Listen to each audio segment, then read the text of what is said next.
আসসালামু আলাইকুম all friends. তো আজকে ভিডিওতে থাকতেছে কীভাবে সাধারণত আজকে ভিডিওর মূল টপিক হচ্ছে আপনার পেজ কিংবা হচ্ছে প্রোফাইলে কোনো প্রকার কপিরাইট ক্লেম আসলে সেটা কীভাবে রিমুভ করবেন। তো কপিরাইট ক্লেম আসলে সেটা রিমুভ করার জন্য আপনাকে এখান থেকে থ্রি লাইনে ক্লিক করতে হবে। থ্রি লাইনে ক্লিক করার পর নিচের দিকে প্রবলেম, সেখানে রিপোর্টে প্রবলেমে ক্লিক করার পর দেন এখানে দেখতে পারবেন হচ্ছে কন্টিনিউ, সেখান থেকে কন্টিনিউ ক্লিক করার পর তারপরে দেখতে পাবেন ইনক্লুডিস ইন রিপোর্ট। একই নিয়ম, এখানে ক্লিক করার পরে আপনার হচ্ছে যদি এটা প্রোফাইল হয়ে থাকে, আপনার যদি সমস্যাটি প্রোফাইল হয়ে থাকে তাহলে প্রোফাইল সিলেক্ট করবেন।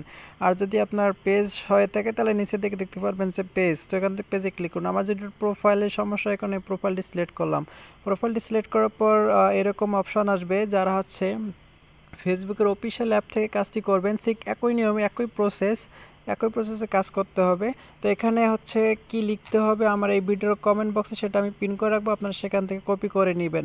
সো আমি এটা হচ্ছে পেস্ট করে দিলাম। পেস্ট করার পরে এখানে অ্যাড ইমেজে কী দিব, অ্যাড ইমেজে হচ্ছে আপনার যে সমস্যাটি আছে, আমাদের যে কন্টেন্ট কিংবা হচ্ছে আমাদের যে ভায়োলেন্স আছে সেটা আমরা এখান থেকে সিলেক্ট করে দিব। সো আমরা এখান থেকে সেই পেজটি সিলেক্ট করে দিলাম। দেওয়া হয়ে গেলে দেন এখান থেকে দেখতে পারবেন যে সেন্ড, এখানে আমাদেরকে সেন্ডে ক্লিক করতে হবে।